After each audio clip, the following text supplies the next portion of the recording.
Assalamualaikum warahmatullahi wabarakatuh. Kami dari kelompok 2 ingin memaparkan hasil diskusi kami, yaitu masyarakat dan bencana, analisis masyarakat dalam menghadapi bencana. Sebelumnya perkenalkan dulu anggota dari kelompok kami, yaitu yang pertama ada Salsabila Puspa Ami Priyana, kemudian ada saya sendiri Andika Ahmad Samhan, kemudian ada Muhammad Fauzan Duha, dan Cut Jasmine Utari Putri Zulani. Poin pertama yaitu tipe dan skala bencana di Indonesia. Yang pertama, menurut Suripin 2003, banjir adalah suatu kondisi di mana tidak tertampungnya air dalam saluran pembuangan atau palung sungai, atau terhambatnya aliran air dari dalam saluran pembuang sehingga meluap mengenai daerah dataran banjir atau sekitarnya. Yang kedua, gempa bumi. Gempa bumi adalah getaran atau guncangan yang terjadi di permukaan bumi yang disebabkan oleh tumbukan antar lempeng bumi, patahan aktif, aktivitas gunung berapi, dan runtuhan batuan. Kemudian yang ketiga, menurut Skempton dan Hutchinson tahun 1969, tanah longsor atau gerakan tanah didefinisikan sebagai gerakan menuruni lereng oleh massa tanah dan batuan yang menyusun lereng akibat terganggunya kestabilan tanah atau batuan penyusun lereng tersebut. Kemudian ini ada peta-peta penyebaran bencana-bencana yang ada di Indonesia. Banyak terjadi di Jawa dan sekitarnya.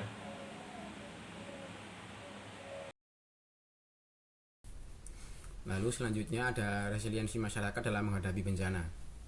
Di sini ditinjau dari berbagai aspek, yaitu yang pertama ada aspek sosial, yaitu tingkat pendidikan yang tinggi, populasi lansia yang rendah, dan sedikit penyandang disabilitas yang akan meningkatkan ketangguhan. Lalu ada aspek ekonomi, di mana ekonomi yang tidak bergantung pada satu sektor seperti pertanian atau kelautan itu juga akan membuat masyarakat lebih tangguh. Dan yang selanjutnya adalah aspek institusi, di mana kapasitas untuk mengurangi risiko dan peran lembaga dalam mitigasi bencana sangat penting dalam membangun resiliensi. Lalu ada aspek infrastruktur, yaitu infrastruktur yang direhabilitasi dengan baik seperti penyediaan rumah bantuan itu juga akan meningkatkan ketangguhan masyarakat. Lalu yang terakhir adalah aspek modal sosial, seperti kepercayaan, jaringan sosial, dan rasa hormat yang kuat antar warga itu juga akan turut mendukung dalam resiliensi masyarakat terhadap bencana. Di sini ada strategi untuk meningkatkan resiliensi. Yang pertama itu kolaborasi multi stakeholder. Pentingnya kolaborasi antara pemerintah dan sektor swasta maupun akademisi dan masyarakat dalam membangun ketangguhan berkelanjutan. Pendekatan pentahelix ini dapat meningkatkan kapasitas masyarakat untuk menghadapi bencana. Lalu ada pendidikan dan pelatihan. Masyarakat perlu diberikan pelatihan mengenai cara mengenali tanda-tanda bahaya dan langkah-langkah mitigasi. Contoh nyata dapat dilihat di daerah rawan banjir di Garut, di mana warga dilatih untuk mengenali titik-titik rawan banjir dan merancang rencana evakuasi. Lalu terakhir adalah aspek penggunaan teknologi. Di sini menggunakan manfaat media sosial dan teknologi informasi untuk menyebarkan informasi tentang kesiapsiagaan bencana dapat meningkatkan respon cepat dalam menyadarkan masyarakat terhadap ancaman. Resiliensi masyarakat dalam menghadapi bencana melibatkan aspek sosial, ekonomi, institusi, dan infrastruktur.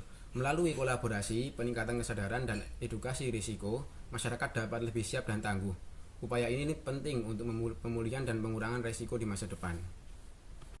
Selanjutnya ada pendidikan bencana. Pendidikan bencana dan literasi bencana merupakan aspek krusial dalam meningkatkan kesiapsiagaan masyarakat terhadap bencana. Literasi bencana mencakup kemampuan individu untuk memahami, mengevaluasi, dan menggunakan informasi terkait bencana untuk mitigasi dan respon yang efektif. Berikut adalah beberapa poin penting mengenai literasi bencana dan mitigasi di kalangan masyarakat. Meningkatkan kesiapsiagaan.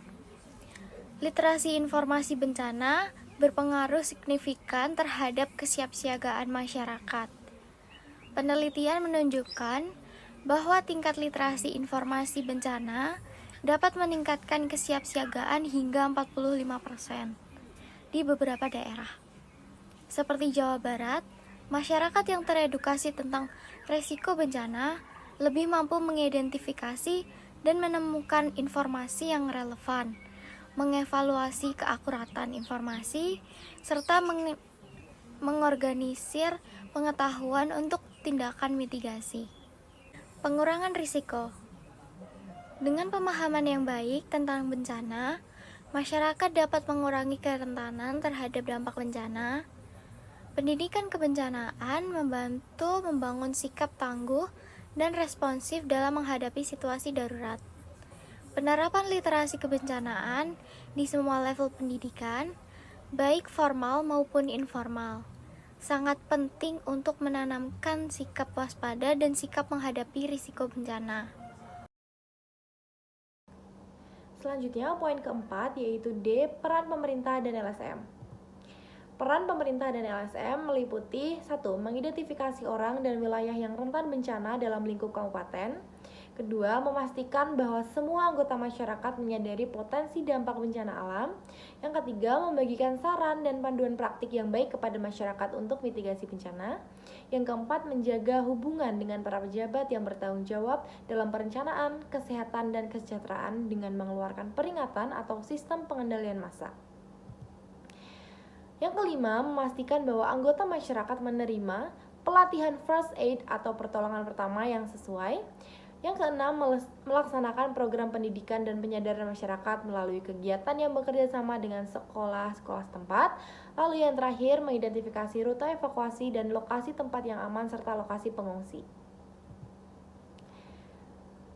Peran LSM dalam menanggulangi bencana sangat penting sebagai penghubung antara masyarakat, pemerintah, dan lembaga internasional.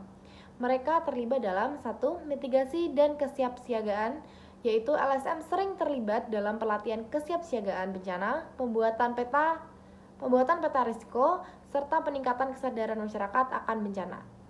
Yang kedua, koordinasi penanggulangan bencana. LSM sendiri memainkan peran kunci dalam memberikan bantuan darurat, distribusi kebutuhan pokok, serta koordinasi antara berbagai pihak selama krisis, termasuk dengan pemerintah dan masyarakat lokal. Yang ketiga, pemulihan pasca bencana, yaitu LSM juga aktif dalam upaya rehabilitasi dan rekonstruksi setelah bencana, membantu membangun kembali infrastruktur dan mendukung komunitas yang terdampak untuk pulih dari dampak psikologis dan serta ekonomi bencana. Yang keempat, advokasi kebijakan. Banyak LSM yang mendorong perubahan kebijakan dan peningkatan regulasi dalam penanggulangan bencana, menuntut standar yang lebih baik dalam pengelolaan risiko dari bencana sendiri di tingkat lokal maupun nasional. Lalu selanjutnya ada teknologi untuk deteksi dini bencana. Teknologi Internet of Things atau IoT digunakan dalam pengelolaan dan mitigasi bencana alam. Dalam hal ini melibatkan penggunaan perangkat terhubung yang dapat mengumpulkan, memantau, dan mengirimkan data secara real time untuk mendeteksi dan merespon bencana seperti banjir, gempa bumi, dan tanah longsor. Untuk teknologinya sendiri, yang pertama ada teknologi untuk banjir, yaitu sensor ketinggian air yang akan mengukur level air dan mengirim peringatan saat ambang batas tercapai. Lalu ada juga sensor curah hujan, di mana bisa memantau hujan untuk memprediksi potensi banjir. Selain itu ada juga pemantauan otomatis yang menggunakan drone atau kamera untuk visualisasi area rawan banjir. Lalu teknologi untuk gempa bumi, yaitu sensor seismik yang bisa mendeteksi getaran tanah untuk analisis kekuatan gempa. Selain itu ada juga sistem peringatan dini yang akan memberikan notifikasi beberapa detik hingga menit sebelum guncangan tiba. Lalu selain itu ada juga pemantauan infrastruktur, di mana menggunakan sensor untuk mendeteksi kerusakan pada bangunan dan jembatan. Ada juga teknologi untuk tanah longsor, yaitu sensor kelembaban tanah, yang dimana akan mengukur kadar air untuk menilai resiko longsor. Lalu ada sensor pergerakan yang bisa mendeteksi pergeseran tanah yang mengindikasikan potensi longsor. Selain itu ada juga peringatan dini yang mengintegrasikan data sensor untuk memberitahu masyarakat di area beresiko. Manfaat dari teknologi ini yang pertama adalah deteksi dini dan respon cepat, yang akan meningkatkan kemampuan untuk mendeteksi bencana lebih awal dan mengurangi resiko. Lalu yang kedua adalah informasi yang secara real time. Itu akan memberikan data akurat kepada masyarakat dan pihak berwenang, sehingga masyarakat dan pihak berwenang dapat bersiap-siap ketika bencana terjadi. Selanjutnya ada studi kasus. Teknologi untuk deteksi dini bencana. Tanah longsor di Desa Cihanjuang, Kecamatan Cimanggung, Kabupaten Sumedang pada 21 Januari 2023. Penyebab Curah hujan yang sangat tinggi memicu terjadinya tanah longsor. Wilayah Desa Cihanjuang memiliki morfologi lereng yang curam, yang membuat daerah ini rentan terhadap longsor. Lalu, kekurangan vegetasi berakar kuat di lereng terbuka memperburuk kondisi. Sistem drainase yang buruk menyebabkan aliran air meresap ke dalam tanah, meningkatkan resiko longsor. Lalu yang terakhir adalah upaya yang berhasil dilakukan. Langkah awal adalah pengerahan alat berat dan personel untuk evakuasi korban, meskipun cuaca buruk menjadi tantangan. Pemerintah mendirikan tenda pengungsian di 3 zona dengan menyediakan kebutuhan dasar seperti makanan, pakaian, obat-obatan, serta memastikan protokol kesehatan di masa pandemi. Skema relokasi untuk korban longsor melibatkan pembangunan lahan di tanah kas desa dan kerjasama dengan Asperumnas dengan anggaran sebesar 200 miliar. Upaya mitigasi dilakukan melalui penguatan struktur tanah di kawasan rawan longsor, serta penanaman vegetasi dengan metode bioengineering. Berikut ini adalah sumber-sumber yang kami gunakan dalam membuat presentasi ini.